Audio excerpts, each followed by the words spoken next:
Think so. I guess so. I guess it started. I don't know.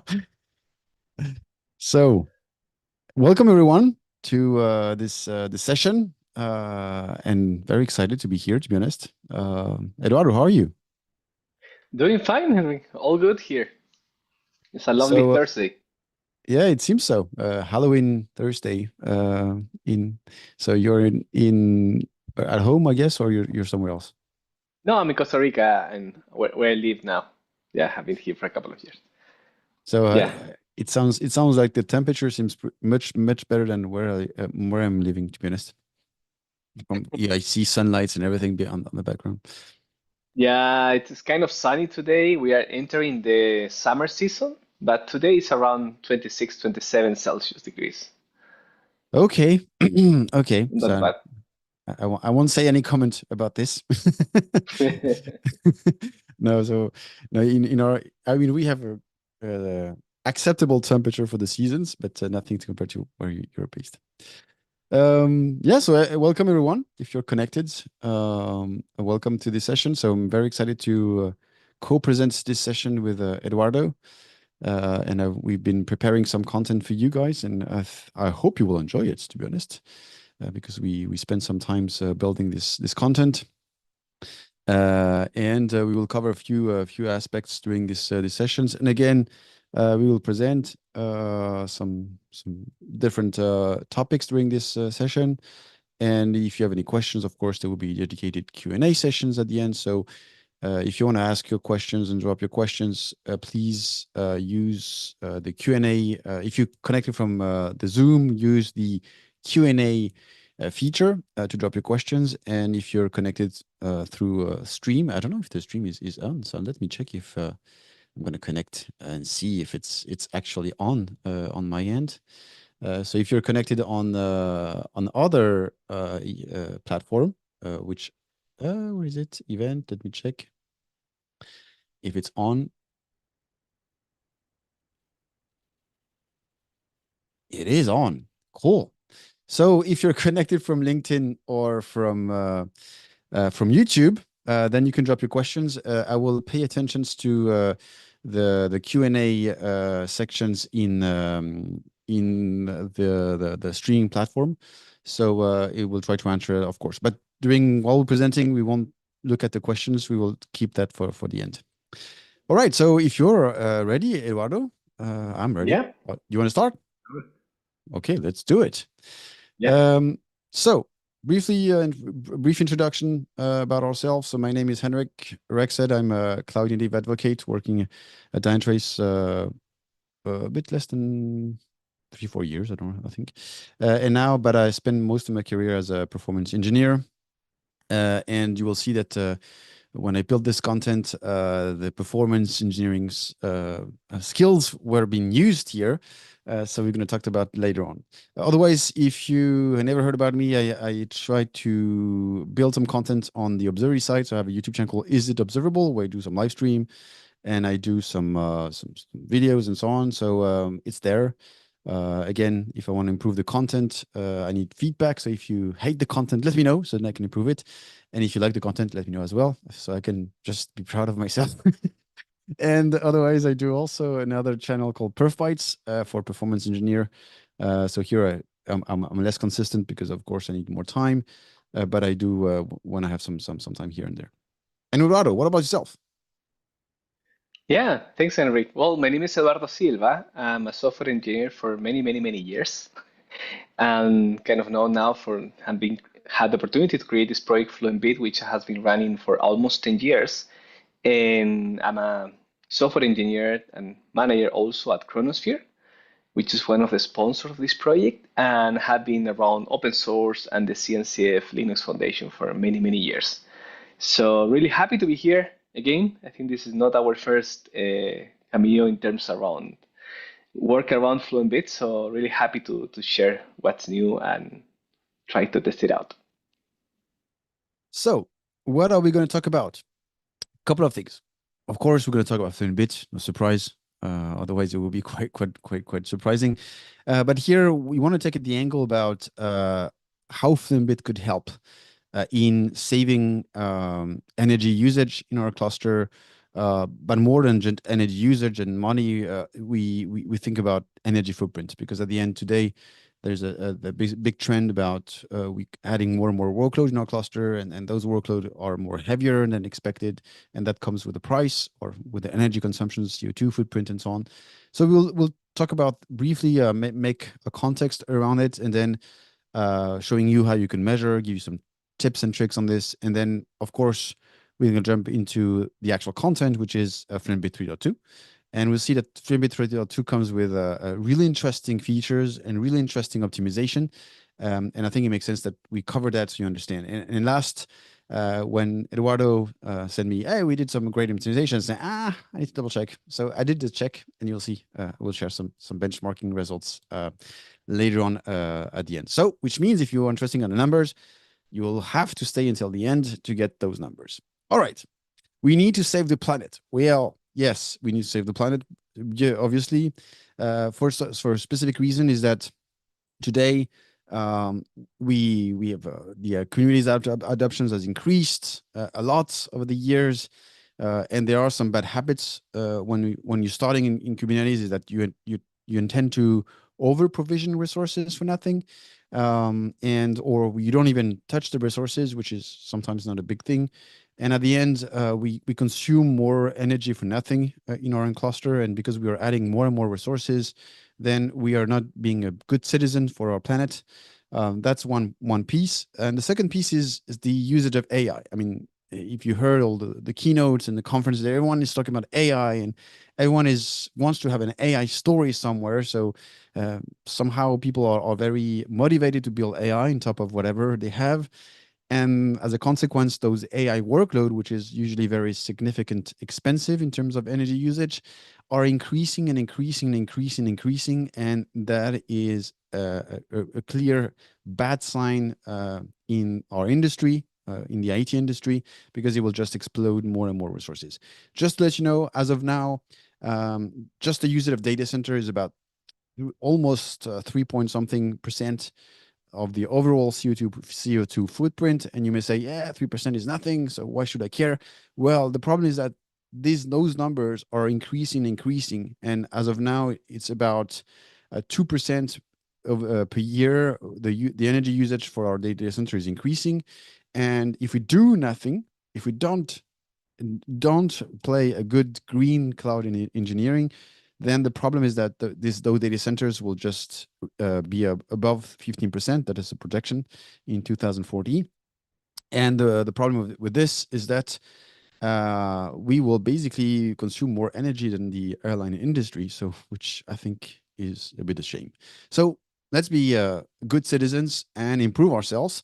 So you may ask yourself, okay, great. How do I do that? Well, a couple of things. This is where I come into picture.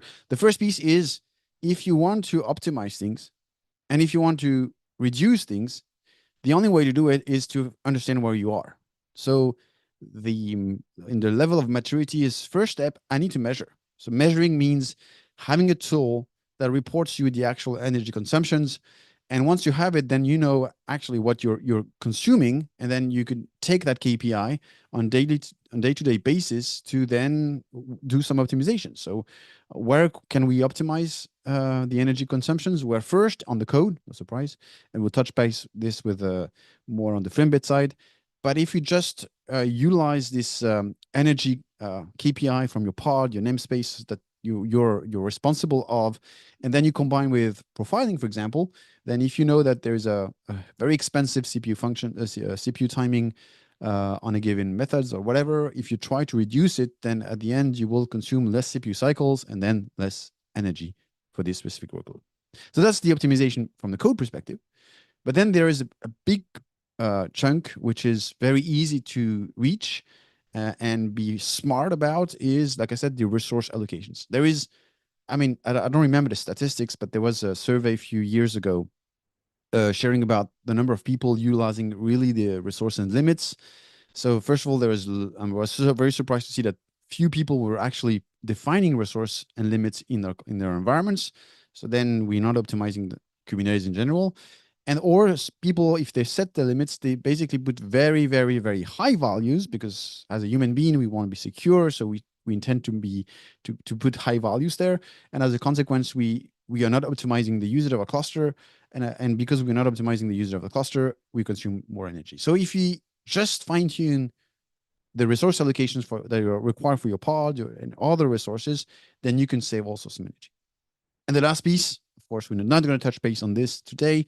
It's more about if you have testing environments, or if you have dev cluster or dev environments for specific developers, if those environments are running into a cluster, and you are basically using it a few hours a day, or a couple of and during the night they are not used at all, then the question is, why do I have it running if I don't use it? So maybe having an option to turn off those applications when we don't need them, that would be a good way of saving some energy on day-to-day basis. And there are solutions provided by tax sustainability from CNCF. Specifically on turn-off environments, there's a solution called Cube Green, Cube Green, yeah, sorry. So just Cube Green, and Cube Green is the answer for this. But here today we're not going to touch base on this solution.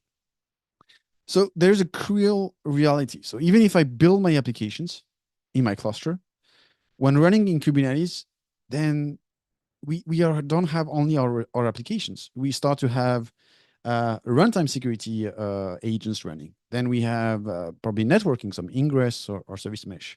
Then we want to have some network security policies in place, like Kyverno or OPA Gatekeeper, to basically make sure that it's secured.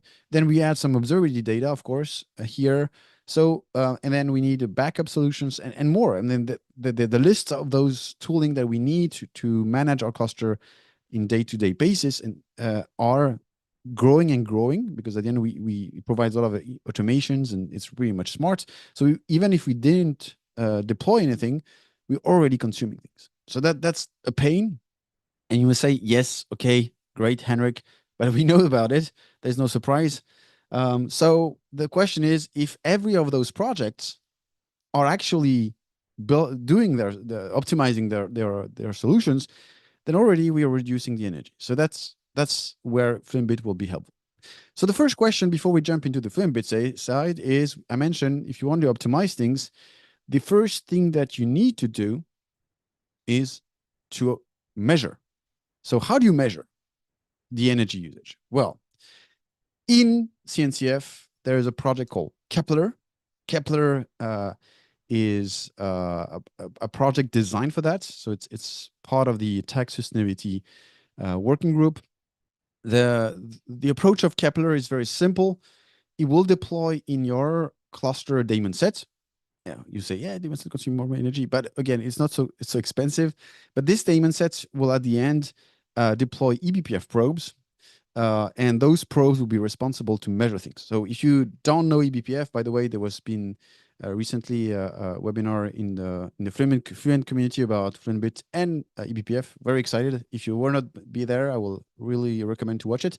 But just to summarize briefly, eBPF is a technology allowing you to basically hook some programs in the kernel, and they will be attached to specific events. And every time these events happens, you can do things. And in this particular case, it's measuring the actual CPU cycles consumed by giving a resource, or memory allocations. If you have GPU, it would do the same. And then it will store it into BPF map. So BPF map, technically what it is just a storage in the kernel space that could be basically shared with the user space. And then, which means an external program, which is Kepler in that case, will collect that data and expose it. So at the end, Kepler is simply a Prometheus exporter. So it will basically measure things based on the CPU utilizations and the memory allocations that is currently running in your cluster, and then produce metrics about it, and it will add the right Kubernetes metadata. Because at the end, when we measure in Kubernetes, we don't want to say, oh, this node is consuming that amount of energy. We want to be able to say, oh, that workload, that pod, that namespace, that everything. We want to have those dimensions. So then we are able to take actions. And again, just a small note, compared to other solutions of the market, Kepler is an estimation. But here, even if it's not precise, and even if your data center, I don't know, is running with waterfall, with the energy provided by waterfall, so there's no CO2 footprint behind the data center. We don't care. I mean, here we're just fishing for how much resources do I need. Even if it's an estimation, it's a good start, because at the end with this KPI, if you have it on a daily basis, and then you keep track on the same measurement, then it's a way of optimizing your systems based on this KPI. So again, like I said, it's not a real time. It's real time, of course, but it's not a effective and precise. It's more an estimation. Kepler, by the way, provides by default when you deploy a Kubernetes Prometheus dashboard. So if you have Prometheus and it's an exporter, so you can also have options to deploy the service monitor and the pod monitor that will help Prometheus to grab those metrics produced. And then from that dashboard, you can see, we'll be able to see which namespace is expensive, which workload, and you can keep track on that. But the idea here, more than just a dashboard, we want the KPI itself, so then we can use it for other purposes, CI/CD, load tests, and moreover. If we take just an example, a brief example of a CI/CD, once you have this measurement, you can include the energy consumptions of your workload. And then usually when you do your pipeline, you develop, you build, you test, you deploy. And then which means during the test phase, I can basically run a load test, for example, using K6. And then I can use a tool. In my case, I'm referring to a tool called Captain. And this will basically grab the KPI and give you a feedback. So which means if you said, for example, I'm not able to consume more than whatever kilowatt per hour, or I don't want to have a regression compared to previous build, then you will fail the build due to this logic of using SLI and SLO and other things. So again, that's just an example. You can do that in pretty much with your own toolings, but just an example of implementations. So the question is, now that what we have the context in stage, the question I would say, ask Eduardo is say, how can Fluentbit helps here? And how the Fluentbit 3.2 brings value in that direction.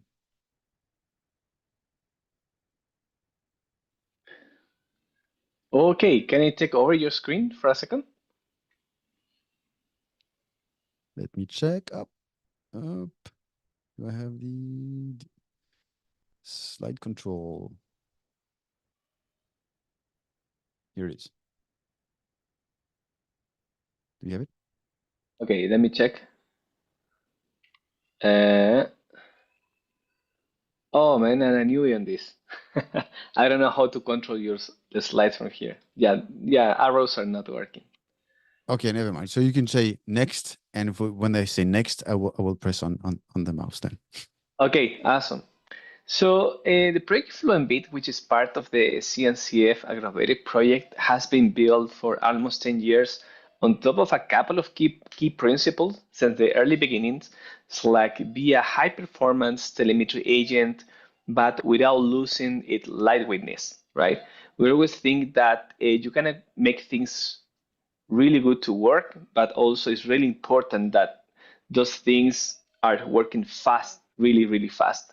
But also it becomes something like can be vendor neutral, not can be, it's vendor neutral in a way that it can integrate with any type of ecosystem that exists, even OpenTelemetry, Prometheus, or any other competitor projects that exist in the market, starting from the early days with Logstash, Elastic, and so on.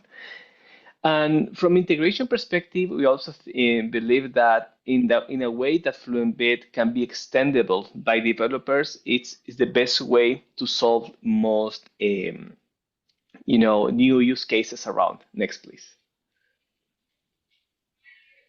And talking about this specific topic around performance, energy consumption, we always had a bigger problem, not a bigger problem, but something that was behind our backs like for many years. It's like we know that nobody likes JSON from a performance perspective, but we have to assume that is something like is being used widely, right? And all these companies and many others like Splunk, Elastic, Azure, cloud providers like Google, Oracle, all of them support when they receive telemetry data, for example, in terms of login, in JSON format.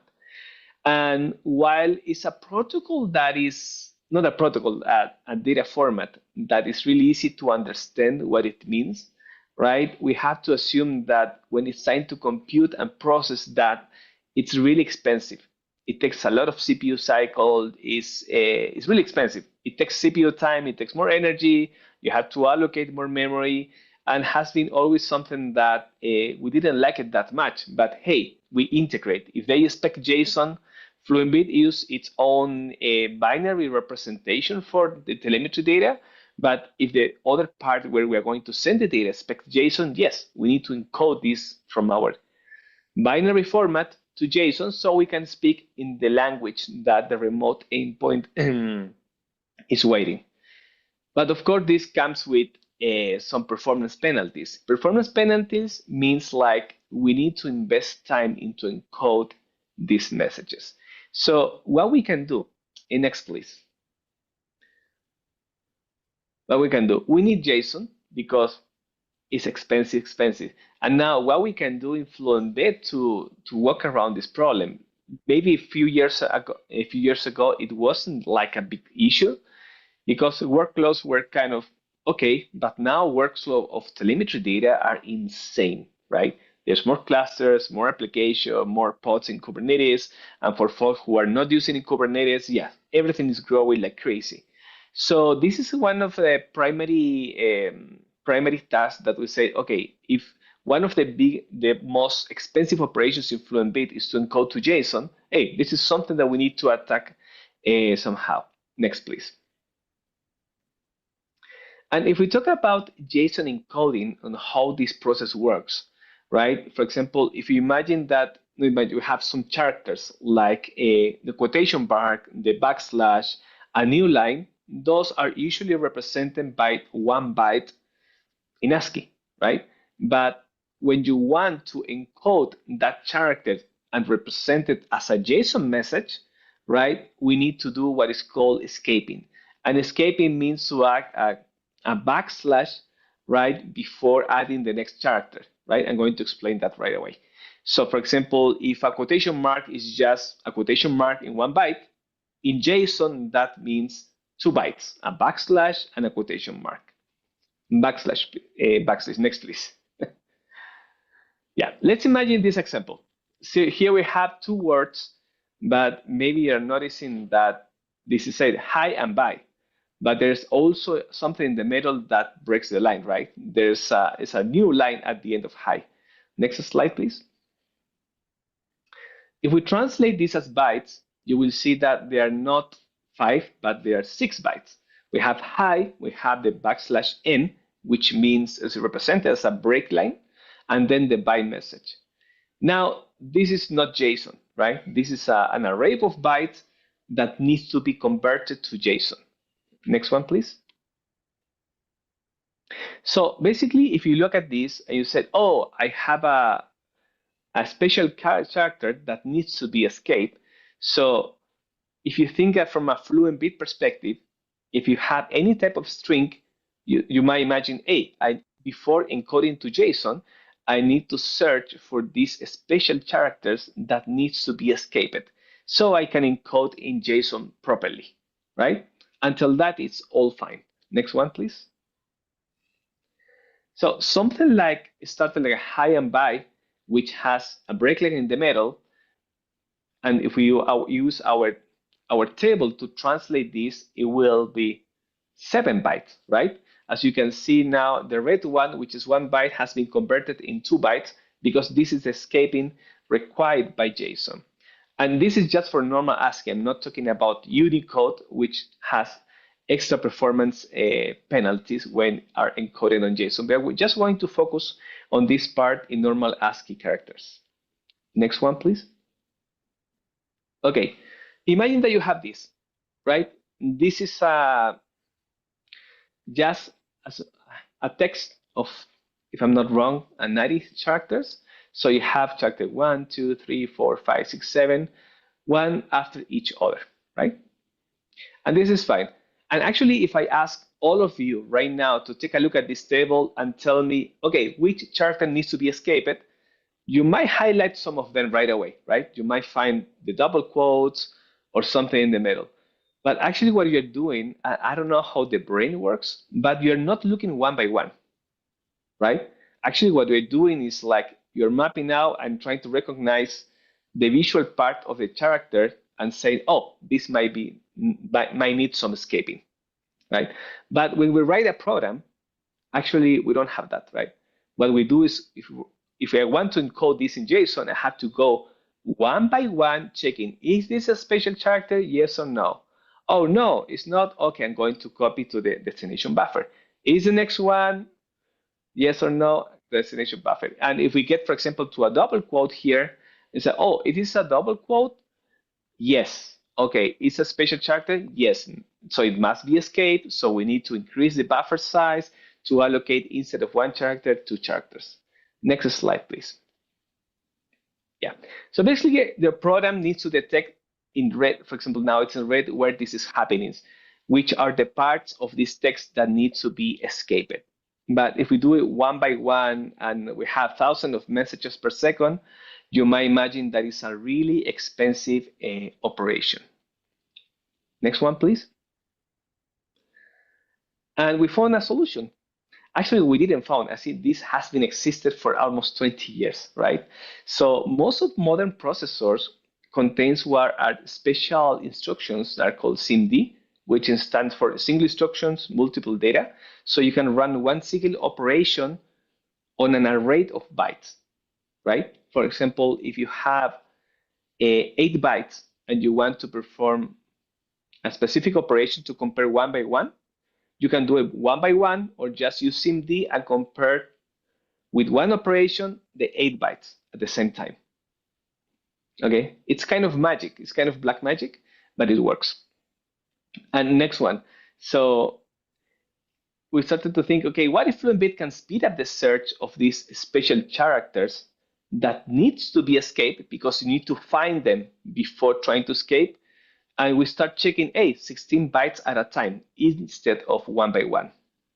And actually, it's possible with SIMD, and this is not something novel in Fluentbit.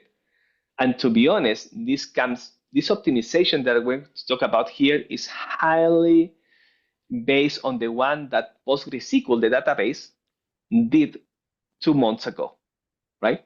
So because they also support JSON as a native data type, and they also need to do encoding, and they had the same problem. And if you look in Google for JSON encoding performance, you might find ton of issues around Golang language, C++, that, this is really slow. But there are just a few ones taking advantage of, SIMD operations to solve this problem. Well, we're happy to say that now we're one of them, but we're going to explain how this works from a very high level perspective. Next one. Okay, this is our table. And I just we put in red the special characters, right? Now, if we're going to apply a SIMD operation on this, right, we're not going to go for every character one by one. We're going through segments of it. Next slide, please. Okay, so if we use, for example, the x86-64 architecture, we are using SSE2, we are checking 16 bytes at a time. And this is my question for you. If we go byte by byte, right, you might count that here there are 16 bytes. And the question is there any special character on those 16 bytes? Yes or no? No. What we do? We copy the 16 bytes at once. Okay, next slide. Let's continue.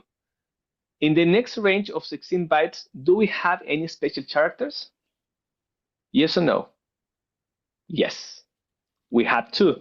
Okay, at the moment that we found, there's more than one, okay, this is time to go to do a manual process. So SIMD help us to identify if something exists, right, in that buffer.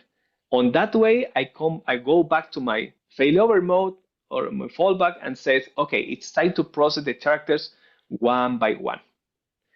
And I need to process one by one, so I do 16 copies plus the 2 characters that need to be added to be able to encode um, the quotes that I have here. And now let's continue. Next slide, please.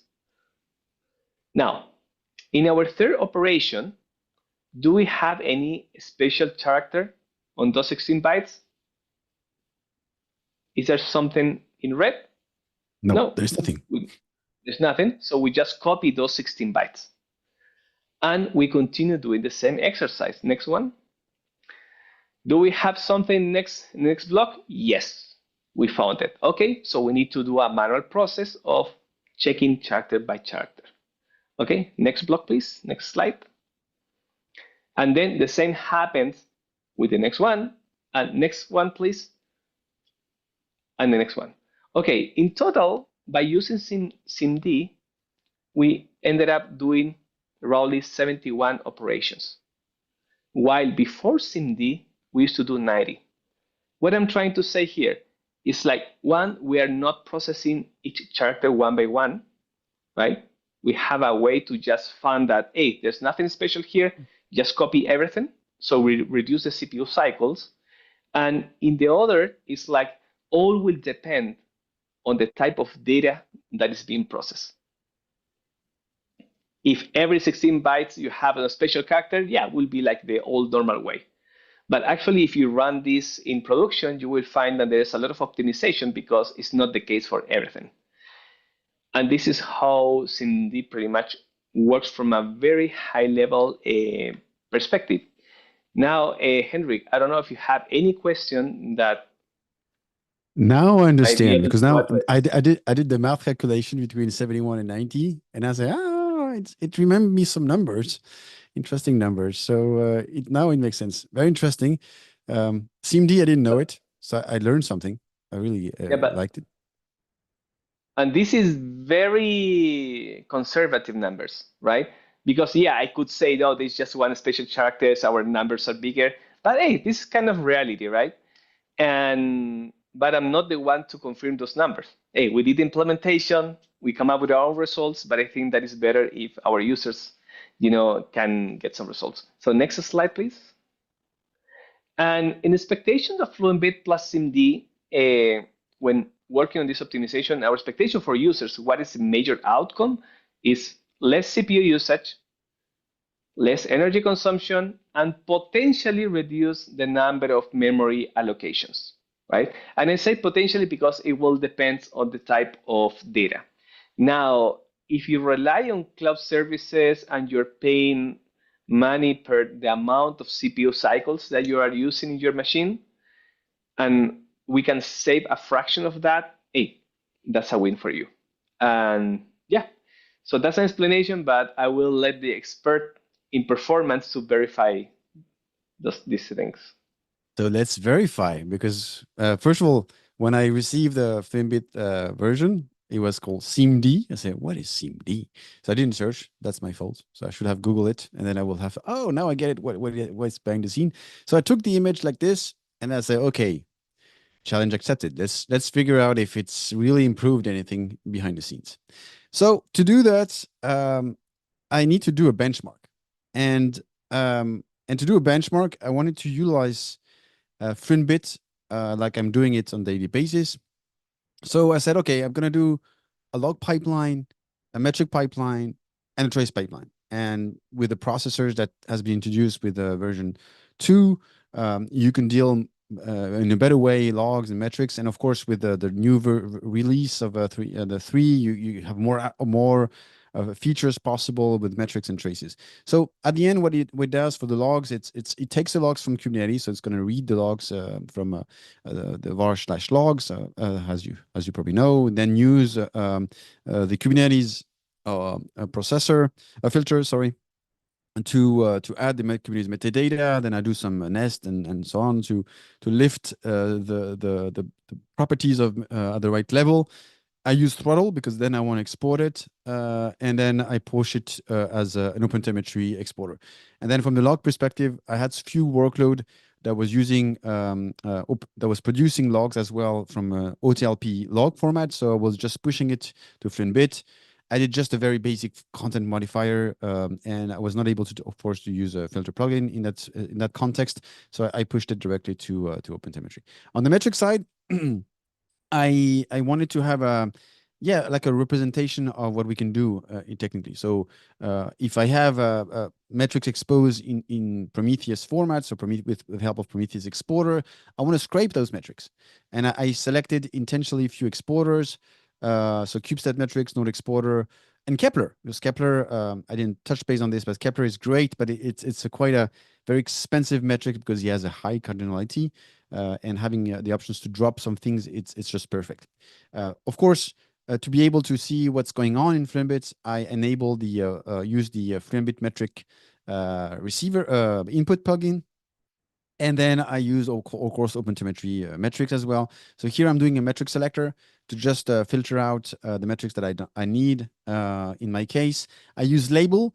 Label is a processor that helps you to drop labels, and that is perfect for the use case that I talked about with Kepler to drop the expensive dimensions exposed in this exporter, and then I push it to OpenTelemetry. And then last for the trace, I do the same thing. I receive the trace. I do just add some attributes and export it directly. So that basically the pipeline that was used behind the scenes, and then to be able to make some load and measure the behavior of Fluentbit.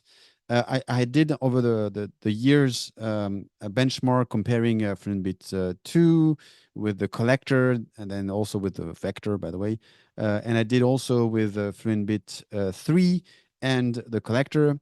And here I said, okay, now let's take the rerun the test. So I picked Fluentbit 2.2.1, and I took the latest optimizations that Eduardo just described, and I said I want to stress. So I said, okay, if I have an app running, in my case, I have two applications, so HipsterShop and OpenTelemetry Demo, deployed in my cluster, and if they are starting with a constant load with 50 users, then each apps they are producing logs. Logs because say, oh, I have an order here, this user is connected, blah, blah, blah. So at the end, the load that you apply on the application produce more or less log records in those applications. So my intention was here, okay, I'm going to run two load tests on those two apps, starting with 50 users on each of those. So it will be 100 users. And then 30 minutes later during the tests, I add again 50 more users on each applications, again, 50 more users on each applications, and so on and so forth. So at the end, it was a 2 hours benchmark where I will have, of course, more log produced with the load and more traces produced with the load, because again, if they have more traffic, there will be more distributed traces produced. On the metric side, you can see here I have the number of input records per seconds. So I have about 4K metrics on OpenTelemetry and about 3 point something on the logs, and you can see that it's increasing. It's aligned with the load that I just described. On the metric side, except for the metrics produced by OpenTelemetry by the app itself, I had no way. So I just decided to say, for the metrics, I will scrape the same one here, and and I'm using known exporters that are quite not intensive, but has exposed quite significant metrics. So the node exporter, CubeSat metrics, and like I said, Kepler. So Kepler is very intensive in the costs of the metric itself. So that's how we apply stress on Fluentbit. And to be able to compare its solutions, I had to deploy two distinct environments. So I have Kepler, I have the OpenTouch demo, I have HipsterShop. And then why do I have two distinct environments? Simply because Fluentbit 2 doesn't have the same feature as Fluentbit 3.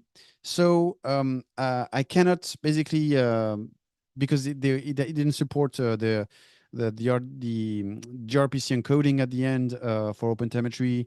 I don't remember there was an encoding that has been adding on 3 recently that was not part of the Fluentbit 2.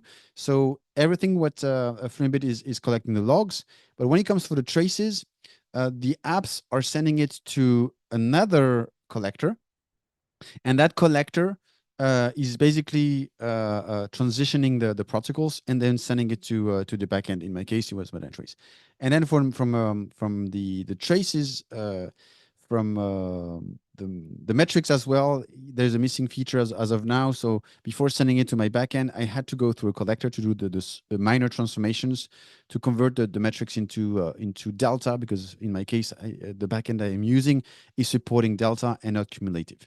So that's for the Fluentbit 2. You can see that we have two collectors, two stateful set collectors, one daemon set to collect the logs. And then if you move on to the 3.2, here you can see that because of the new features added with the 3.2, I don't need the extra collector anymore. So the app OpenTelemetry Demo is pushing directly to Fluentbit. So there's no other agents in the middle. So it receives traces and logs and metrics directly. And then I just need the other collector just to do for the metric perspective.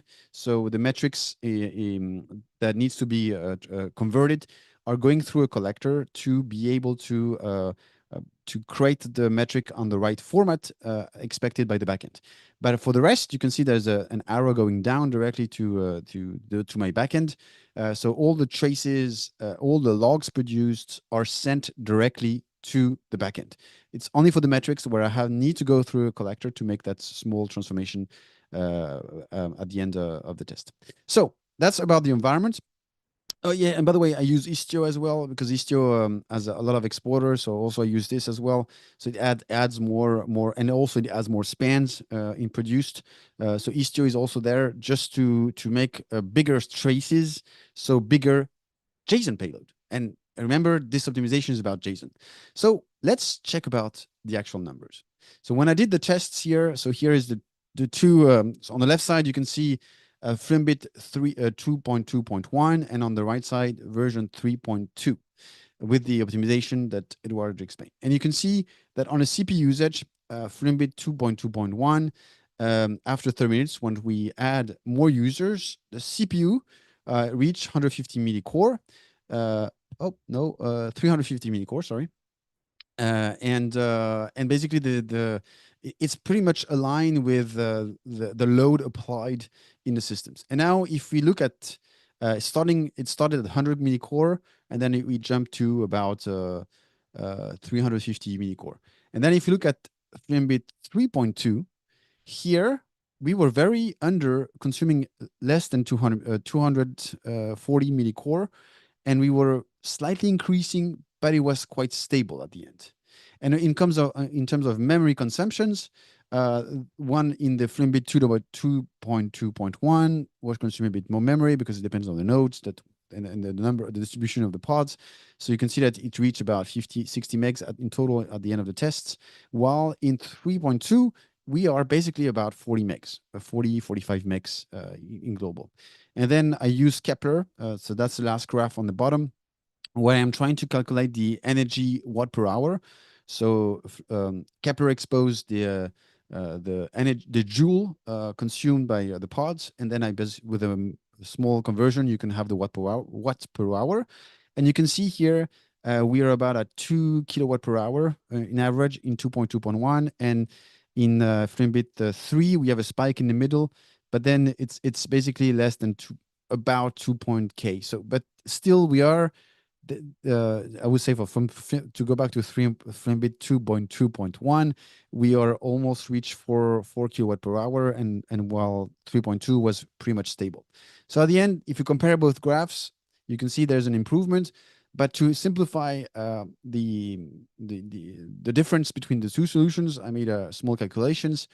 And at the end, in terms of CPU efficiency, on both benchmarks, I was able to save 37% or 38%, I would say, of millicore consumed during the tests. And in the memory side, I had 15.91% consumed in the memory side. So again, improvement. I saved those numbers, and then I looked at the energy perspective, and here we have a 15% reduction in terms of memory usage when we use Fluentbit 3.2. So very exciting, to be honest, to be able to do as more with less resources. So that is great, and also something that I had to highlight here. Keep in mind that the Fluentbit 2.2.1 didn't have the full features of 3.2. So the 3.2 were doing more things, than the 2.2 because it then has all those features. Remember, I was mentioning about labeling, dropping labels, and stuff like this.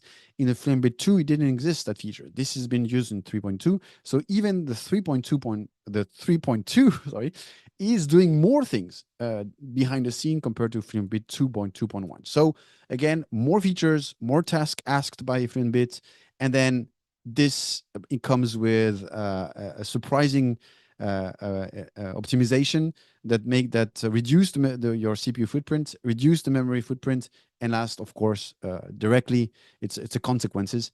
So it reduce also the energy consumptions. So that's the benchmark. And so here, I think that's on your side. You wanted to add this piece? Yeah, this is basically the same information, but in a different way to look at the charts. It's like if we compare to the 2.1, which is in red, assuming that it was spending 100%, assuming, right? The new version of Fluentbit use 60% of that for CPU, 84% for memory, and 85% for energy consumption. So this is just a graphical way to see what is the biggest Difference between. difference. So at the end, a lot of savings. So very smart optimization, because at the end, when we, especially with you like you explained when you introduced the optimizations, I was dealing with OpenTelemetry, which is very JSON related, and the logs are JSON. So many JSON log stream or metrics or whatever. So that at the end, it's all this optimization has improved significantly how it behaves in this particular context. So as a takeaway before we take questions, so first, just to come up with what we discussed at the beginning. So try to reduce your energy footprint. So use the 3.2. If you are not using it, I will recommend to use it. Deploy Kepler because at the end it will help you to start optimizing your resources from an energy from the energy angle, so the energy consumptions. And then, of course, try to use that KPI in your pipeline, create automated test through your CI/CD process, and use that to optimize. And again, I briefly touched this on the beginning, but if you use solution that are out of the box in your cluster like Fluentbit and they are optimizing, then it's helping you in your initiatives. But when it comes to your code, use profiling to reduce the CPU footprint, and of course, guide your optimization with Kepler metrics. Small teaser on Is Deliverable. If you never heard about the channel, check it out. It's out there. And there's plenty of episode, and I will do, of course, a deep dive on 3.2 because I heard a lot of nice features out of just the optimization. So I want to do a deep dive on it to see what he has, if he have improved in other areas. Small reminder for those who from a Fluent Bit perspective. So there is a 2 QR code here. The Fluentbit Academy, where there's plenty of resources, so check it out there. And then also there is the Fluentbit with Kubernetes, written by Philip Wilkins. It's available here. There's a QR code. Check it out, and you will be able to learn a lot from this book. Anything else on your side, Eduardo? No, just really happy to see those numbers. When we send this, I was like, hey, are we optimizing the right way? So, well, I'm glad to hear about this. And I don't know if you have any questions coming up that we might answer. Didn't check. There's a you're and so there's someone saying about my accent. I can take the French accent if you want. It will be much more difficult to understand. No, let me check if on the stream perspective there is some questions to see. I'm connecting. That. Yeah, in the meanwhile, I can mention that we will be at KubeCon in US in Lake City on November 10th. And that week we have a Observability Day, which is a collocated event. So we're going to be there with folks from other projects like Prometheus, Jaeger, OpenTelemetry. We're going to deliver project updates just for the observability space. And also we have different interesting topics around observability. And of course, at KubeCon, we will have other project updates plus the maintenance session for Fluentbit. So if you are around, many folks on the Fluentbit will be there in the Fluent kiosk, which is a small booth, right? And don't forget that as in every KubeCon, we ship our new Fluentbit t-shirt. So if Henrik, if I don't remember if you're gonna be there. If you're I will be not, there. we I'll be there. oh you are. I'm going to reserve you one, the newest t-shirt. So hey, just say hi if you're around, stop by, and we can chat about the project or help you with whatever you And have in there. just for those who follow the channel, I will have is it observable stickers this year, first time. Whoa. So Oh, if people wants to have is it observable stickers, so I was very creative on the design. So just reach out to me if you see me somewhere else more. Just ask for stickers, and I will be very happy to give you those stickers. All right. So if you, I don't see any questions. I mean, at least I checked on. There's a I don't. I didn't check. I checked on LinkedIn. I don't see questions, or I need to jump into the to view the live.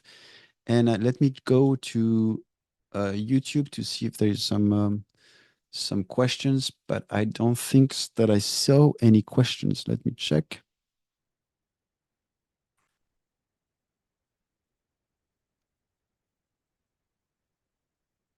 Ah, okay. It's in the browser that I'm sharing, so that's painful. uh, Okay, but never mind.